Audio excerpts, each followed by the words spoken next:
Hi, and welcome to the first Full Moon Film Buff special episode. To celebrate 100 subscribers, which honestly is twice as many as I expected to get when I started this project, I am very excited to talk about the video game The Wolf Among Us. I have played through this game at least 3 times. I absolutely, positively recommend this game. It's made by Telltale Games. It was released 10 years ago in 2013 and 2014. I played the game on the Xbox 360 and Xbox One.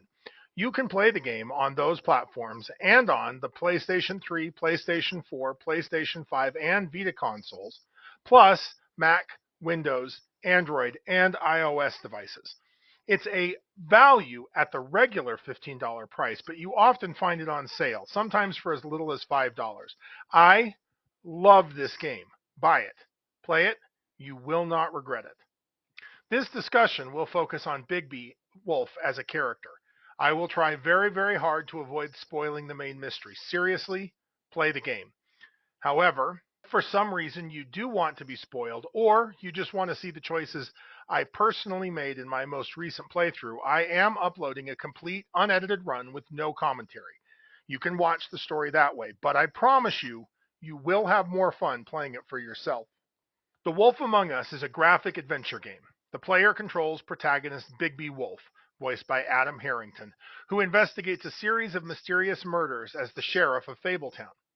Bigby is the son of a wolf and the North Wind. Set in the year 1986, the game occurs nearly 20 years before the events of the Fables graphic novels from which it is adapted. A couple hundred years ago, many magical lands described in myth, legend, and folklore, known as the Homelands, were conquered by an enigmatic tyrant known as the Adversary. To escape the adversary's totalitarian regime, many of the Homeland's inhabitants, collectively known as Fables, fled to colonial America and created an enclave known as Fabletown, now located in 1980s Manhattan. To mask the presence from the native humans, referred to as Mundies, all non-human fables have to purchase an enchantment known as a glamour, which allows them to appear human. Otherwise, they are relocated to a rural community known as the farm. At the start of the game, Bigby is burdened by the weight of his violent history, a fact influencing how others perceive him. He is a character stuck in the tension between his intrinsic nature, his past reputation based on historical acts, and his current responsibilities and desires to be a productive part of Fable society.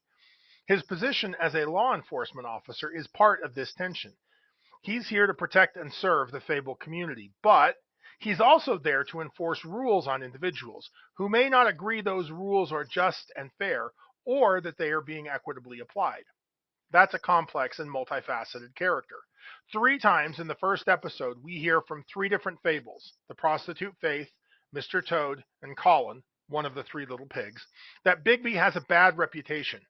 If you'll recall all the old fairy tales, you'll understand why.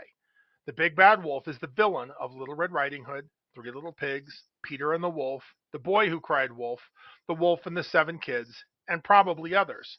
Though I should point out, Faith also tells Bigby he is not as bad as everyone says he is in the very first of these interactions.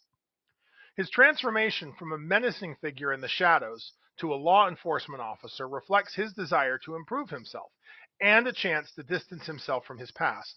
This conflict between his former identity and his present role fuels much of the game's tension, and you, as the player, are in partial control of how this plays out.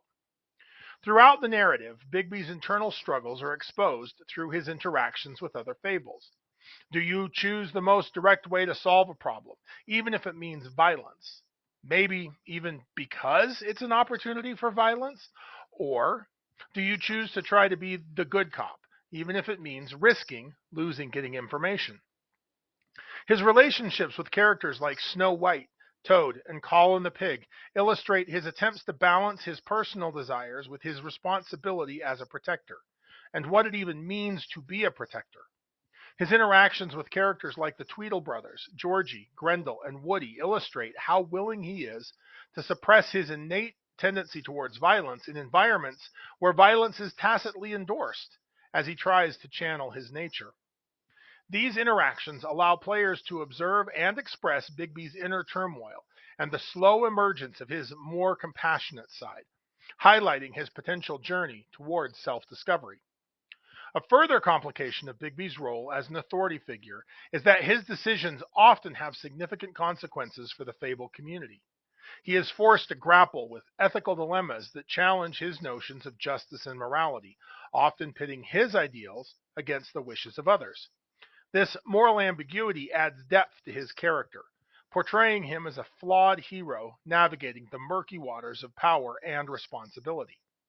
It also opens the door for other fables to misinterpret Bigby's motives and intentions. Even as he's doing his best, the new role, plus the old perceptions, keep him trapped. Bigby is trying to find the truth and get justice. Everyone else worries that he just enjoys being a bully with authority.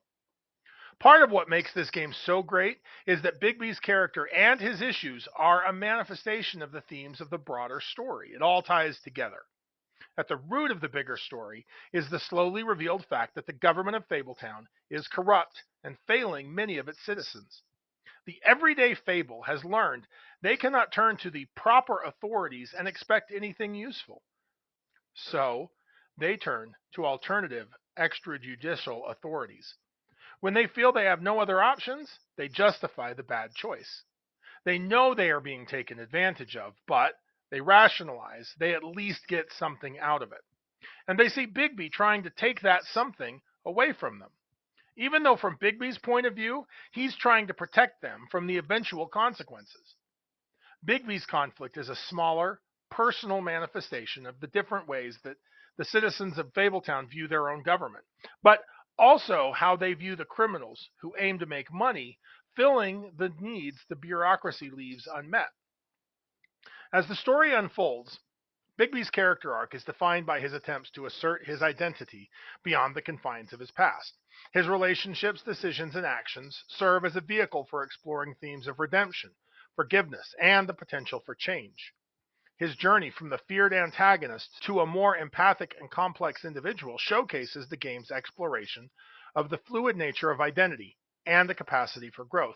The game is noir, but it ends on a hopeful note as Nerissa echoes Faith's original assessment of Bigby's character, telling him he's not as bad as everyone says he is. But we're not talking about Bigby just because he's an awesome character. He's also a werewolf. In some ways, he's the archetype of the werewolf. He's the son of the wolf and the north wind. There is nothing more mercurial than the wind. So let's talk about Bigby as a werewolf. Bigby does technically reverse our first criteria. He was born a wolf. He changed to human when the fables crossed into our world by being infected with lycanthropy. Additionally, while Bigby may have entered this world as a wolf, he spent most of the past couple hundred years primarily in his human form. I think we can be flexible with this criteria. Bigby can transform at will thanks to his windy parentage and is not tied to the lunar phases. Silver does hurt Bigby. One of the most interesting things to me is that Bigby has multiple intermediate forms. Most werewolves turn from their human form into one other form. The three most common forms we see in fiction are a true lupine form, indeterminate from a natural wolf, a wolfman form, essentially a bipedal furry human with fangs, and a monstrous hybrid form, able to function bipedally or quadrupedally with clawed hands and a head closer to a real wolf. Bigby has all of those forms, plus a monstrous giant wolf form reminiscent of the mythological Fenris. Each one represents an increase in Bigby's power, but a decrease in his humanity. These forms look absolutely amazing. Bigby can shift at will, but he does not like to, preferring to stay in human form if he can. I suspect this is for several reasons. Bigby only needs his lupine forms when violence is called for. That typically means his intention to find a peaceful solution has failed. He hates how people look at him in his wolf forms, and secretly kind of likes it as well. Can I, ask you a question? It's kind of personal. And I don't want to offend you, but after tonight... Why? What's on your mind? It's just, when stuff hits the fan, like it did tonight, It feels like before we came to the city. It feels kind of like home. And I've heard it said that maybe in some tiny little bottled up way deep inside, you kind of enjoy it when things go wrong. Because it gives you an excuse to just, stop pretending. The source of immense power, but also a clear tie to the past that he's trying to put behind him. Bigby's character conflict is mirrored not only in the story's themes, it is mirrored in his very physical lycanthropic form. In certain regards, this sort of mirroring can be seen in many of the best werewolf stories. What makes Bigby especially stand out is how his various physical forms serve to embody both his internal conflicts and also the core conflicts of his community. Like Fabletown as a whole, the primary dilemma for Bigby is not a simple dichotomy about whether to be completely good or completely bad. Both Bigby and Fabletown are way more complicated than that. Bigby at his best, at his most human, reflects the aspects of Fabletown most worth saving, however flawed those aspects of the community and of Bigby they may be. But Bigby at his most fearsome, at his most monstrous, reflects the destructive inclinations of Fabletown that can never be fully removed from the community. The game's story doesn't exactly seem to say that it takes a monster to fight other monsters. It's more that it takes a monster who is all too aware of his own monstrousness and understands that monstrousness to understand the monstrous things in a community. We could say all of that a bit simpler by saying the literal wolf inside Bigby is a lot like the figurative wolf among us. In conclusion, Bigby's character in The Wolf Among Us reveals a multidimensional protagonist who grapples with his past, his present role, and the complexities of his relationships within the Fabletown community. The interplay between his reformed nature and his prior reputation, his moral struggles, and his pursuit of redemption all contribute to his dynamic character development, making him a compelling focal point in the game's narrative. In July 2017, Telltale announced a second season of The Wolf Among Us. However, Telltale shut down for financial reasons in 2018, with its assets being acquired by LCG Entertainment.